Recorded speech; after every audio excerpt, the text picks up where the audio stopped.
प्रिय छात्रों, आज के क्लास में हम लोग संविधान निर्माण के प्रैक्टिस करेंगे या संविधान निर्माण की जो हमने पिछले क्लास में बताया हुआ है कि भारतीय संविधान का निर्माण हुआ कैसे, तो उस पर हमने लेक्चर दिया हुआ है।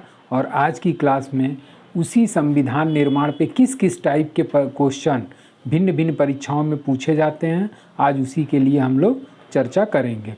जिसमें आपके सामने लगभग 9 क्वेश्चन हमने लिख दिया है। पहले अगर आप लोग स्क्रीनशॉट लेना चाहते हैं तो ले लें, और एक एक क्वेश्चन का आंसर मैं आप लोगों के सामने प्रस्तुत करूंगा। थोड़ा सा ध्यान दीजिएगा इन प्रश्नों पे कि इन प्रश्नों के साथ साथ आपके कई प्रश्न उसमें आपकी तैयार होते जाएंगे, और इन ऑप्शनों को मैं क्लियरिफाई करूंगा और उन ऑप्शन से ही कई क्वेश्चन निकल करके आपके सामने आते चले जाएंगे। तो इसमें पहला क्वेश्चन आपका है कि संविधान सभा की प्रथम बैठक कब हुई थी। तो संविधान सभा की जो प्रथम बैठक हुई थी वो आपका आंसर हो जाएगा 9 दिसंबर 1946। और इसी 9 दिसंबर 1946 को संविधान सभा की प्रथम बैठक हुई, और इस प्रथम बैठक में डॉक्टर सच्चिदानंद सिन्हा को संविधान सभा का अस्थायी अध्यक्ष चुना गया था। तो अब इस क्वेश्चन के साथ आपका दूसरा क्वेश्चन कौन सा तैयार हो गया कि संविधान सभा की जब प्रथम बैठक हुई तो उस बैठक में अस्थायी अध्यक्ष किसे चुना गया। तो इसको एक साथ दोनों लाइन में इस तरीके से किया जा सकता है कि संविधान सभा की प्रथम बैठक 9 दिसंबर 1946 को हुई, और इस बैठक में संविधान सभा के अस्थायी अध्यक्ष डॉक्टर सच्चिदानंद सिन्हा को चुना गया। अब जो ये संविधान सभा बनी थी ये किसके आधार पर बनी थी। तो संविधान सभा जो था वो आपका 1946 में कैबिनेट मिशन भारत आया, और उसी कैबिनेट मिशन का उद्देश्य था संविधान सभा का गठन करना। और जब संविधान सभा का इसने गठन कर दिया तो इसकी प्रथम बैठक हुई थी 9 दिसंबर 1946, और इसके अस्थायी अध्यक्ष कौन हुए थे, तो वो हुए थे आपके डॉक्टर सच्चिदानंद सिन्हा। उसके बाद से आपका आ जाता है दूसरा क्वेश्चन कि स्वतंत्र भारत में संविधान सभा के अध्यक्ष कौन थे। थोड़ा सा शब्दों के हेर फेर में आपको कन्फ्यूज़न क्रिएट हो रहा होगा कि स्वतंत्र भारत में संविधान सभा के अध्यक्ष कौन थे। तो आपका प्रथम बैठक कब हो रही है, 9 दिसंबर 1946 को। उसके बाद से दूसरी बैठक जो हुई थी वो कब हुई थी, तो वो हुई थी आपका 11 दिसंबर 1946।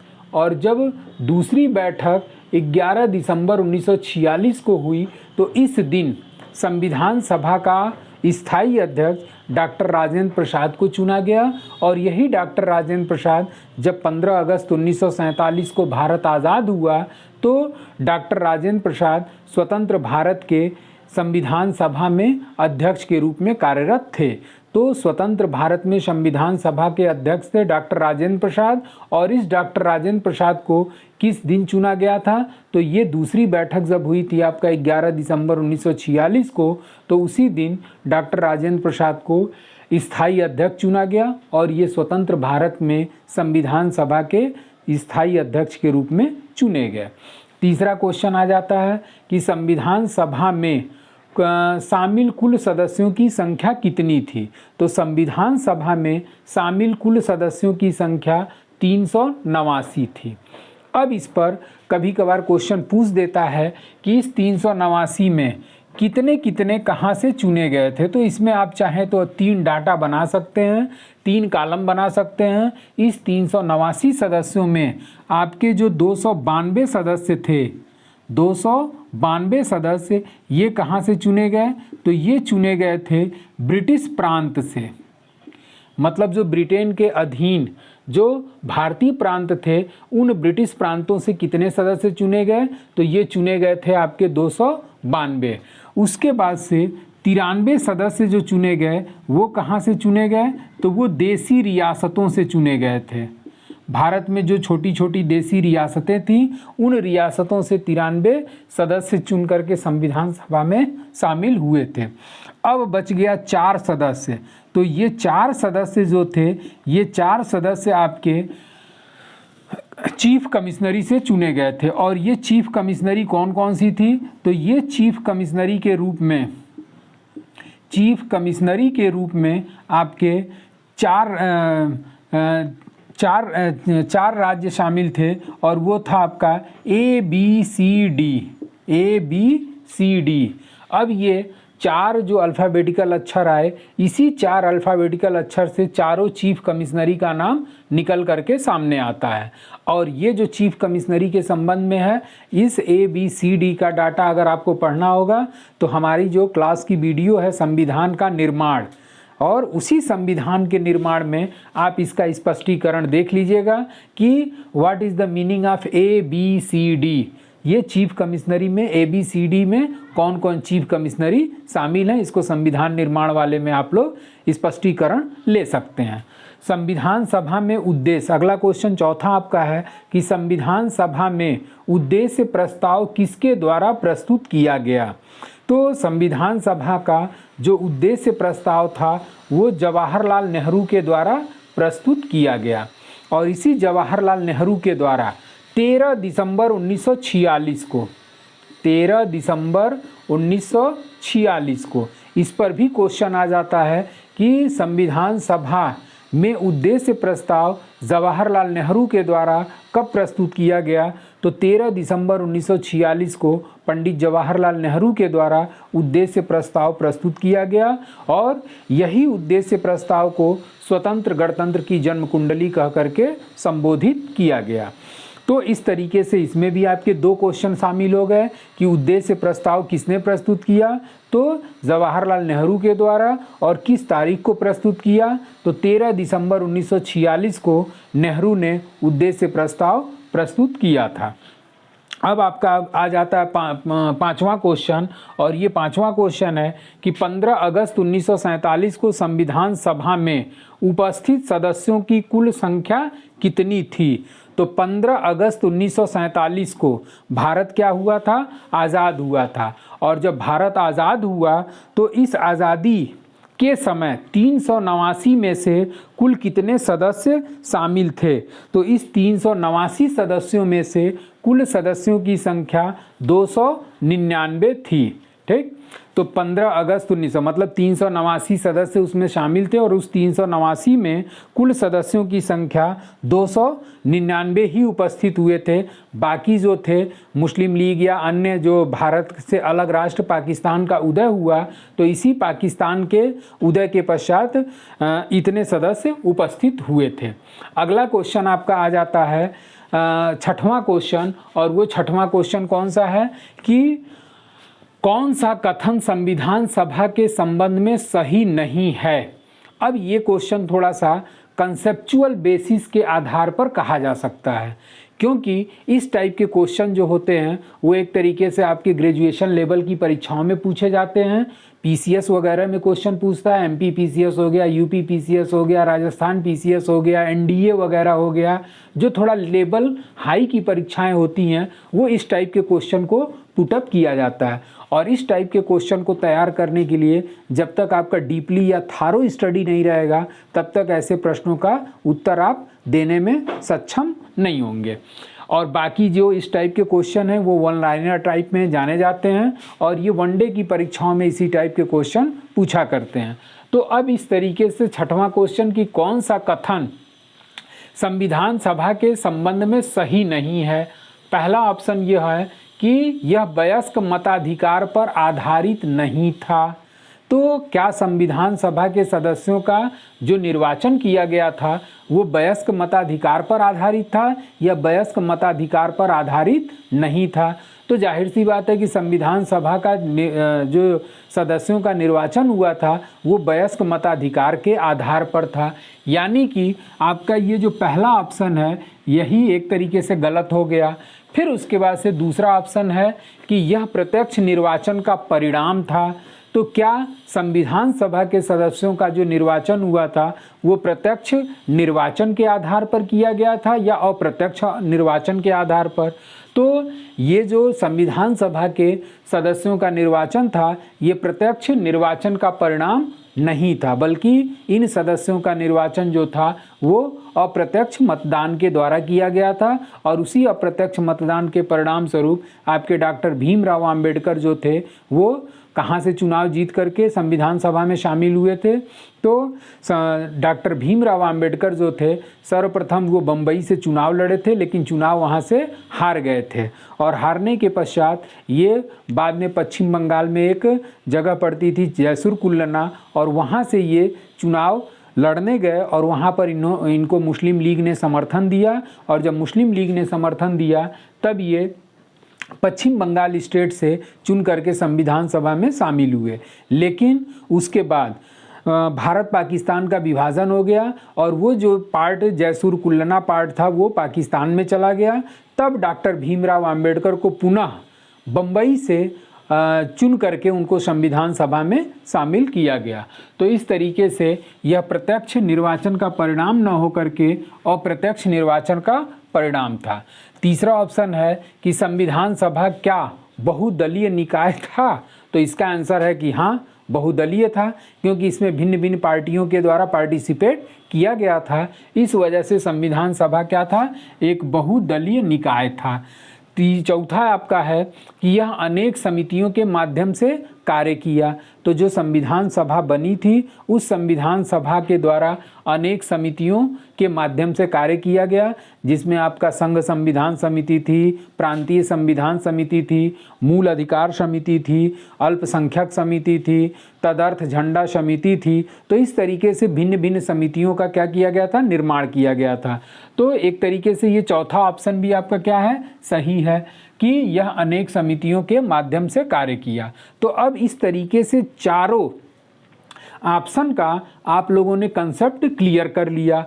अब क्वेश्चन पर आ जाइए कि संविधान सभा के संबंध में क्या सही नहीं है।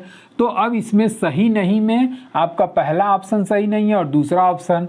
अब मूल ऑप्शन में जाइए कि इसमें पहला और दूसरा कहाँ पर दिया गया है। तो पहले ऑप्शन में आपका ए ऑप्शन में दिया है कि 1 और 2। तो पहला और दूसरा ऑप्शन जो है वो संविधान सभा के संबंध में कथन सही नहीं है। तो इस तरीके से आंसर आपका क्या चला गया? 1 और 2। तो इस टाइप के क्वेश्चन को जब तक आपका कंसेप्ट क्लियर नहीं रहेगा तब तक आप कुछ नहीं कर पाएंगे। और मेरा ये मानना है कि जब तक आपका कंसेप्ट क्लियर न रहे तब तक वन लाइनर क्वेश्चन आप कितना ही रटते रह जाएंगे, और जैसे ही उससे दूर हटेंगे वो वन लाइनर क्वेश्चन जो है आपके दिमाग से वॉश आउट हो जाता है। उसके बाद से अगला क्वेश्चन ये है कि संविधान सभा में संघ समिति का अध्यक्ष कौन था? तो संविधान सभा में संघ समिति का अध्यक्ष जो थे वो थे आपके जवाहरलाल नेहरू। जैसा कि अभी हम ऊपर वाले क्वेश्चन में हमने बताया कि अनेक समितियों के माध्यम से संविधान सभा ने कार्य किया। तो इस संविधान सभा में जो संघ समिति के अध्यक्ष थे वो आपके जवाहरलाल नेहरू थे। उसके बाद से इसमें 4 ऑप्शन आया है, तो इन 4 ऑप्शन के बारे में भी जान लीजिए कि ये चारों लोग किसी न किसी समिति के अध्यक्ष के रूप में कार्य किए थे। जैसे दूसरा आपका नाम आ जाता है सरदार वल्लभ भाई पटेल, और ये सरदार वल्लभ भाई पटेल जो थे ये मूल अधिकार FR यानी कि फंडामेंटल राइट, मूल अधिकार तथा अल्पसंख्यक समिति के अध्यक्ष नियुक्त किए गए थे। तीसरा ऑप्शन आपका है डॉक्टर राजेंद्र प्रसाद, और ये डॉक्टर राजेंद्र प्रसाद जो थे ये प्रांतीय संविधान समिति के अध्यक्ष बने थे। प्रांतीय संविधान समिति के अध्यक्ष कौन थे? डॉक्टर राजेंद्र प्रसाद। उसके बाद से चौथा आपका ऑप्शन आ जाता है तेज बहादुर सप्रू, और तेज बहादुर सप्रू जो थे वो आपके तेज बहादुर सप्रू नीति निदेशक समिति के क्या बने थे? अध्यक्ष बने थे। तो इस तरीके से तेज बहादुर सप्रू जो हो गए वो नीति निदेशक समिति के अध्यक्ष, सरदार पटेल जो थे वो आपके मूल अधिकार तथा अल्पसंख्यक समिति के अध्यक्ष, और डॉक्टर राजेंद्र प्रसाद जो थे ये डॉक्टर राजेंद्र प्रसाद संचालन समिति, गलती से यहाँ पे लिख दिया गया प्रांतीय समिति, यहाँ पर ये संचालन समिति के अध्यक्ष थे। संचालन समिति के अध्यक्ष के साथ ये तदर्थ झंडा समिति के भी अध्यक्ष थे। तदर्थ झंडा समिति, तदर्थ झंडा समिति के भी ये अध्यक्ष थे। और मूल क्वेश्चन का आंसर आपका हो जाता है पंडित जवाहरलाल नेहरू, यानी कि संविधान सभा में संघ समिति के अध्यक्ष पंडित जवाहरलाल नेहरू इसका आंसर हो गया। और बाकी 3 के बारे में हमने बता दिया कि सरदार वल्लभ भाई पटेल मूल अधिकार तथा अल्पसंख्यक समिति के अध्यक्ष, उसके बाद से तेज बहादुर चपरू नीति निदेशक समिति के अध्यक्ष, और डॉक्टर राजेंद्र प्रसाद जो थे ये संचालन समिति और तदर्थ झंडा समिति के अध्यक्ष भी चुने गए थे। तो इस तरीके से आपका क्वेश्चन नंबर 6 का चारों ऑप्शन के साथ ये आपका आंसर क्लियर हुआ। मतलब एक क्वेश्चन के साथ हमने आपको 4 ऑप्शन के बारे में जानकारी देते हुए 4 क्वेश्चन आपका और हमने तैयार करा दिया। उसके बाद से 7वां क्वेश्चन आ जाता है कि भारतीय संविधान कब आत्मसमर्पित किया गया। तो भारतीय संविधान कब आत्मसमर्पित हुआ, इसका आंसर कितने लोगों को थोड़ा सा ये शब्द जो है ये कन्फ्यूजन क्रिएट करता है कि भारतीय संविधान कब आत्मसमर्पित किया गया। तो इसका आंसर आ जाता है 26 नवंबर 1949। और इसी आत्मसमर्पित शब्द को कई शब्दों में भिन्न भिन्न परीक्षाओं में कई शब्दों में उलट पुलट करके पूछता है, जिसके अंतर्गत आपका भारतीय संविधान कब बनकर तैयार हुआ, या फिर भारतीय संविधान कब अपनाया गया, या भारतीय संविधान कब अंगीकृत किया गया, या भारतीय संविधान कब आत्मसमर्पित किया गया। तो अगर इस टाइप के प्रश्नों का प्रश्न अगर आपके इन शब्दों से प्रश्न अगर पूछता है, तो अगर ज़रा सा भी कन्फ्यूजन हो तो इन सारी चीज़ों की इंग्लिश एडॉप्टेड दिया रहेगा कि भारतीय संविधान अंगीकृत किया गया, या अपनाया गया, या आत्मसमर्पित किया गया, या फिर बनकर तैयार हुआ, या फिर अंगीकृत किया गया। तो इन सबकी इंग्लिश एक ही देगा और वो रहेगा आपका एडॉप्टेड। और जहाँ भी एडॉप्टेड शब्द से क्वेश्चन आए तो उसका आंसर क्या जाएगा 26 नवंबर 1949। अब दूसरा ऑप्शन देख लेते हैं कि दूसरा ऑप्शन क्या कोई इम्पोर्टेंसी रखता है। तो 26 जनवरी 1950 को भारतीय संविधान क्या हुआ था, पूर्ण रूप से लागू हुआ। भारतीय संविधान पूर्ण रूप से लागू हुआ। और ये जो भारतीय संविधान था ये 26 नवंबर 1949 को आत्मसमर्पित किया गया, अधिनियमित किया गया, अपनाया गया। और ये पूर्णतः लागू कब हुआ था, आपका 26 जनवरी 1950 को। उसके बाद से 15 अगस्त 1947 को एक तरीके से भारत क्या हुआ, आज़ाद हुआ। और 24 जनवरी 1950 को अंतिम बैठक हुई थी, संविधान सभा की अंतिम बैठक हुई थी। और जब अंतिम बैठक हुई तो इस तरीके से संविधान सभा के द्वारा, अगर बैठक की बात करें तो संविधान सभा द्वारा कुल कितनी बैठक की गई थी, तो 12 बैठक आयोजित की गई थी। और इसी 12 बैठकों के पश्चात आपका 26 जनवरी 1950 को भारतीय संविधान पूर्ण रूप से लागू हुआ था। तो इस तरीके से ये चारों ऑप्शन के बारे में, मतलब एक क्वेश्चन के साथ आपका 4 क्वेश्चन और तैयार हो गया कि 26 नवंबर 1949 को भारतीय संविधान आत्मसमर्पित किया गया या बनकर तैयार हुआ, जबकि 26 जनवरी 1950 को भारतीय संविधान पूर्ण रूप से लागू हुआ। इस पर एक क्वेश्चन और आप लोग चाहें तो नोट कर सकते हैं कि जब इस पे आप एक क्वेश्चन बना सकते हैं कि 26 नवंबर 1949 को भारतीय संविधान जब लागू हुआ तो कुल कितने अनुच्छेद तत्काल प्रभाव से लागू कर दिए गए। तो 26 नवंबर 1949 को 16 अनुच्छेद तत्काल प्रभाव से लागू किए गए थे, जिसमें आपका नागरिकता से संबंधित प्रावधान था, अनुच्छेद 2, 3, 4 से संबंधित प्रावधान था, निर्वाचन से संबंधित प्रावधान था। तो ये लगभग 16 अनुच्छेद आपके तत्काल प्रभाव से उसी दिन, जिस दिन बनकर तैयार हुआ उसी दिन लागू हो गया। तो इस तरीके से ये एक क्वेश्चन में आपके 4-5 क्वेश्चन आपके शामिल हो गए। 8वां क्वेश्चन ये है कि संविधान की मूल प्रति किसने लिखा। जब आपका संविधान बनकर तैयार हुआ तब जाकर के इसकी मूल प्रति लिखने की बात आई कि मूल प्रति कौन लिखेगा। तो उस समय आपके कैलियोग्राफर थे प्रेम बिहारी रायजादा, और इसी प्रेम बिहारी रायजादा के द्वारा मूल प्रति लिखी गई। अब अगला इस पे क्वेश्चन आप अगर नोट करना चाहते हैं कि इस मूल प्रति को प्रेम बिहारी रायजादा ने कहाँ पर लिखा, तो तो इसका आंसर हो जाएगा आपका शांति निकेतन देहरादून। और देहरादून के शांति निकेतन में इस प्रेम बिहारी रायजादा के द्वारा मूल प्रति लिखी गई। इसके संबंध में डिटेल और मैं क्लास में जो वीडियो आपका पड़ा हुआ है या आपका जो संविधान का निर्माण वाला टॉपिक हमारा वीडियो पड़ा हुआ है उसमें और हमने डिटेल रूप से बताया है कि प्रेम बिहारी रायजादा लिखने में कितना समय लिए थे, उसकी जो पेन यूज की गई थी वो पेन कहाँ से लाई गई थी, उसके बाद से आपका जो मूल प्रति लिख करके तैयार की गई तो उस मूल प्रति का वज़न कितना था, उसके साथ साथ प्रेम बिहारी रायजादा ने उस संविधान को लिखने के लिए क्या पारिश्रमिक लिया था। इन सभी प्रश्नों का उत्तर आपके संविधान निर्माण वाले टॉपिक में मैंने इंक्लूड किया हुआ है। आप उसका है इस क्वेश्चन के बारे में या इसका और डिटेल हेल्प अगर लेना चाहते हैं तो आप संविधान का निर्माण वाला टॉपिक पढ़ लीजिए, ये सारे प्रश्नों का उत्तर आपको उसमें मिल जाएगा। उसके बाद से किस वर्ष संसद ने संविधान सभा को अपनाया। अब थोड़ा सा ये अलग टाइप का क्वेश्चन लग रहा है और ये आपका MPPCS में क्वेश्चन एक बार पूछ दिया था कि किस वर्ष संसद ने संविधान सभा नहीं होगा बल्कि यहाँ पे किस वर्ष संसद ने संविधान को अपनाया। तो ऑप्शन 1947, 1948, 1949, 1950।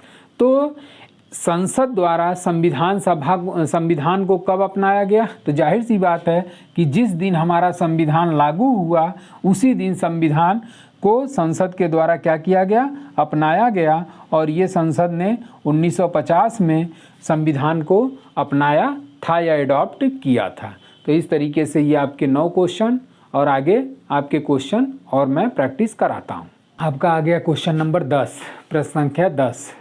इसमें आपका 10वां क्वेश्चन ये है कि संविधान निर्मात्री सभा का अध्यक्ष कौन था। तो संविधान निर्मात्री सभा के अध्यक्ष में आपके शामिल थे डॉक्टर राजेंद्र प्रसाद, और ये डॉक्टर राजेंद्र प्रसाद संविधान निर्मात्री सभा के अध्यक्ष बनाए गए।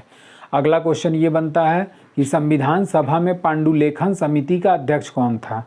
थोड़ा सा इस शब्द पे ध्यान दीजिएगा, ये कन्फ्यूजन क्रिएट करता है कि पांडुलेखन समिति, और इसी पांडुलेखन समिति को प्रारूप समिति भी कहा जाता है। इसी पांडुलेखन समिति को प्रारूप समिति कह लीजिए, चाहे प्रारूप समिति कह लीजिए, और तीसरा इसको हिंदी में नाम दिया जाता है मसौदा समिति। तो मसौदा समिति या प्रारूप समिति या पांडुलेखन समिति, और इस समिति के अध्यक्ष बनाए गए थे doctor BR Ambedkar, doctor Bhimrao Ambedkar, जो कि प्रारूप समिति, पांडुलेखन समिति और मसौदा समिति के अध्यक्ष चुने गए। अगर मान लीजिए हिंदी में किसी प्रकार का कन्फ्यूजन होता है तो इसकी इंग्लिश देता है ड्राफ्टिंग कमेटी, और जो ड्राफ्टिंग कमेटी इंग्लिश में अगर आ गया तो उस ड्राफ्टिंग कमेटी का अध्यक्ष किसको मारना है, डॉक्टर BR आम्बेडकर को। अगला क्वेश्चन आपका आता है कि मूल संविधान का डिज़ाइन किसने बनाया। जैसा कि इसके पहले वाले टॉपिक में या पहले वाले क्वेश्चन में हमने जो 1 से 9 तक क्वेश्चन लिखा था उसमें ये चीज़ एक क्वेश्चन था कि मूल संविधान की प्रति किसके द्वारा लिखी गई। तो मूल संविधान की जो प्रति थी वो प्रेम बिहारी रायजादा के द्वारा लिखी गई, और जबकि डिज़ाइन के संबंध में अगर क्वेश्चन पूछता है तो इस संविधान का डिज़ाइन नंदलाल बोस के द्वारा बनाया गया। और इसी नंदलाल बोस के द्वारा संविधान का डिज़ाइन बनाया गया, और डिज़ाइन का मतलब ये हो गया कि आपका जो भी संविधान के भाग होते थे उन भागों को साइड लाइन में बॉर्डर वगैरह बना देना ही क्या था, संविधान का डिज़ाइन तैयार करना था। और इन्होंने संविधान का डिज़ाइन बनाने के लिए भारत सरकार से 25,000 रुपये पारिश्रमिक भी लिया था। जबकि प्रेम बिहारी रायजादा से पूछा गया कि आप संविधान को लिखने में कितना पैसा लेंगे, पारिश्रमिक लेंगे, तो प्रेम बिहारी रायजादा ने एक शर्त रखा कि मैं 1 पैसा भी पारिश्रमिक नहीं लूँगा, केवल मेरी एक शर्त है कि प्रत्येक पेज पर मेरा नाम और उसके बाद से अंतिम पेज पे मेरे दादाजी का नाम लिखा होना चाहिए। और भारत सरकार इस पर राजी हो गई, और जो मूल प्रति वर्तमान में संसद भवन के सेंट्रल लाइब्रेरी में रखी गई है उस मूल प्रति पे इनका नाम और इनके दादाजी का नाम दिखाई देता है। उसके बाद से 13वां क्वेश्चन आपका आ जाता है कि किसने कहा संविधान सभा हिंदुओं की संस्था है। तो ये सर जॉन साइमन जो था, इसी सर जॉन साइमन के द्वारा ये कहा गया कि संविधान सभा हिंदुओं की संस्था है। यही कारण है कि जो संविधान सभा की पहली बैठक हुई थी, उस पहली बैठक को मुस्लिम लीग के द्वारा बहिष्कार किया गया था। उसके बाद पूरे संविधान सभा का बहिष्कार हैदराबाद रियासत के द्वारा किया गया था। तो इस तरीके से इस प्रश्न में भी आपके 3 क्वेश्चन हो गए।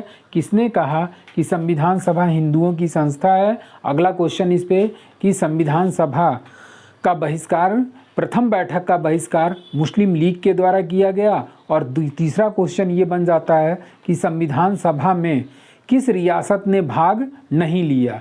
तो हैदराबाद रियासत ऐसी थी जो संविधान सभा में भाग नहीं ली थी। अगला क्वेश्चन, और इसी कथन वाले में एक क्वेश्चन पूछता है कि किसने कहा कि संविधान सभा की पहली बैठक ऐसी है जिसमें दुल्हन ही गायब है। तो ये ब्रिटेन के जो पीएम थे चर्चिल, उसी चर्चिल ने ये कहा कि संविधान सभा की पहली बैठक ऐसी बैठक है जिसमें दुल्हन ही गायब है। तो दुल्हन किसको माना इन्होंने, तो मुस्लिम लीग को इन्होंने दुल्हन कहकर संबोधित किया। उसके बाद से क्वेश्चन नंबर 14 आ जाता है कि संविधान सभा के प्रारूप समिति का गठन कितने सदस्यों से हुआ था। और इसी प्रारूप समिति को पांडुलेखन समिति या फिर मसौदा समिति के नाम से भी जाना जाता है। और इस प्रारूप समिति का गठन जो हुआ था वो 7 सदस्यों से मिलकर हुआ था। और इस 7 में एक क्या था, अध्यक्ष था, और बाकी क्या थे, 6 अन्य सदस्य के रूप में शामिल थे। अब इस पे जो अगला क्वेश्चन बनता है, कभी कभार ये क्वेश्चन पूछा हुआ है कि बाकी जो 6 अन्य सदस्य थे इनमें से कौन शामिल था या कौन शामिल नहीं था। तो उस 6 अन्य सदस्यों में आपके बीएल मित्र थे, डीपी खेतान थे, कृष्णा स्वामी अयंगर थे, उसके बाद से केएम मुंशी, मोहम्मद सादुल्ला। तो इस तरीके से आपके संविधान सभा के प्रारूप समिति के जो 6 अन्य सदस्य हैं, उन 6 अन्य सदस्य के बारे में भी आपको जानकारी रखनी होगी, क्योंकि इस पे क्वेश्चन अक्सर पूछ दिया जाता है। कभी कभी 3-3 का पेयर करके देता है कि प्रारूप समिति में कौन अन्य सदस्य के रूप में शामिल नहीं था, 3-3 का पेयर कर दिया, 3 का उसमें से 6 सदस्य का नाम में से 3 दे दिया और बाकी अन्य सदस्यों में बाहर का नाम दे दिया। तो इस तरीके से आप इन 6 सदस्यों के नामों को भी आपको रटना होगा। और इसके लिए आप, जैसा कि हमने फिर एक बार फिर दोहराना चाहता हूं कि जो संविधान के निर्माण वाला वीडियो है उसमें मैंने इसको विस्तार पूर्वक, जो भी आपका ये टॉपिक है, ये टॉपिक क्या चल रहा है, संविधान का निर्माण से संबंधित प्रश्नोत्तर, मतलब निर्माण से रिलेटेड आपका लेक्चर पीछे के वीडियो में आपका पड़ा हुआ है और उसी पर आधारित ये मैं प्रैक्टिस करा रहा हूँ। और थोड़ा और अगर आपको डीपली जाना होगा तब उस कंडीशन में हमारे लेक्चर को आप लोग वहाँ से पुटअप करके आप अपना कंसेप्ट क्लियर कर सकते हैं। तो इस तरीके से एक अध्यक्ष था तथा 6 अन्य सदस्य शामिल थे, जिसमें कि 2-4 का नाम हमने बता दिया और बाकी चीज़ें आपको पुटअप करना होगा संविधान के निर्माण वाले वीडियो से। उसके बाद से आपका क्वेश्चन नंबर 15 है कि संविधान सभा में शामिल एकमात्र दलित महिला कौन थी। तो दलित महिला के रूप में शामिल थी दक्षिणायन वैल्यू धन। अब चूंकि संविधान सभा में कुल सदस्यों की संख्या 389 थी और इसी 389 सदस्यों में 15 महिलाएं भी शामिल थीं और उसी 15 महिलाओं में एकमात्र दलित महिला कौन शामिल थी, तो उसका आंसर हो जाता है आपका दक्षिणायन वैल्यू धन। इसी पर एकमात्र से रिलेटेड एक क्वेश्चन और पूछता है कि संविधान सभा में शामिल एकमात्र मुस्लिम महिला सदस्य कौन थी, तो इसका आंसर आपका हो जाएगा बेगम एजाज रसूल। और बेगम एजाज रसूल 15 महिलाओं में एकमात्र महिला सदस्य के रूप में शामिल थी, जबकि दलित महिला के रूप में कौन शामिल था, तो दक्षिणायन वैल्यू धन। 16वां क्वेश्चन आपका आ जाता है कि संविधान सभा में उपाध्यक्ष के रूप में सर्वप्रथम किसे नियुक्त किया गया।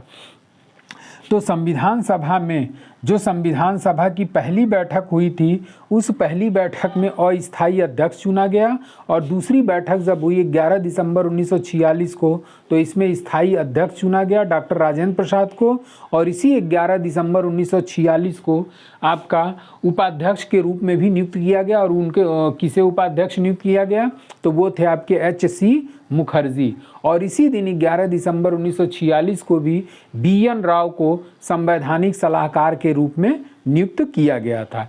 तो इस क्वेश्चन में आपका 3 क्वेश्चन शामिल हो गया कि 11 दिसंबर को 3 लोगों की नियुक्ति की गई जिसमें आपके पहले स्थायी अध्यक्ष के रूप में आपके डॉक्टर राजेंद्र प्रसाद को और इसी दिन उपाध्यक्ष के रूप में एच.सी. मुखर्जी को और संवैधानिक सलाहकार के रूप में बी.एन. राव को नियुक्त किया गया। अगला क्वेश्चन आपका क्वेश्चन नंबर 17 और ये क्वेश्चन नंबर 17 क्या है कि विश्व का सबसे बड़ा लिखित संविधान किस देश का है। तो विश्व का सबसे बड़ा लिखित संविधान आपका भारत का है और इस भारतीय संविधान में मूल रूप से 395 अनुच्छेद, 22 भाग और 8 अनुसूचियां शामिल थीं। मूल रूप से यानी कि जब भारतीय संविधान 26 नवंबर 1949 को बनकर तैयार हुआ तो उस समय भारतीय संविधान में 395 अनुच्छेद, 22 भाग और 8 अनुसूचियां शामिल थीं, जबकि वर्तमान में अगर पूछेगा तो यही डाटा आपका चेंज हो जाएगा और वो है आपका वर्तमान में अनुसूचियों की संख्या कितनी है 12 अनुसूचियाँ। कहीं कहीं आप लोगों को किताबों में पढ़ने को मिलता होगा कि संविधान में 450 अनुच्छेद दिए गए हैं लेकिन मूल अनुच्छेदों की संख्या 395 है और इसके बारे में अगर डिटेल आपको देखना होगा तो उसी संविधान निर्माण के टॉपिक में आपको जाना होगा और हम एकदम क्लियरिफाई कर चुके हैं कि 395 की बजाय किताबों में 450 किस आधार पर लिखता है, 22 की जगह पे 25 भाग किस आधार पर लिखता है। इसको हमने लेक्चर में आप लोगों को क्लियरिफाई या समझा चुके हैं। अब आते हैं कि विश्व का सबसे बड़ा संविधान आपका भारत का हो गया और बाकी जो देश हैं अमेरिका जो कि विश्व में सबसे पहले लिखित संविधान निर्माण किया था और इस अमेरिका जैसे देश में कुल अनुच्छेदों अमेरिका जैसे देश के संविधान में कुल अनुच्छेदों की संख्या कितनी है 7 अनुच्छेद। अब एक हिसाब से देखा जाए तो अमेरिका केवल 7 अनुच्छेदों के माध्यम से ही अमेरिका की शासन व्यवस्था चलाई जाती है, जबकि अगर मेरे यहाँ देखा जाए सिस्टम तो मूल रूप से मूल अधिकारों की संख्या ही भारतीय संविधान में कितनी दी गई थी 7 दी गई थी।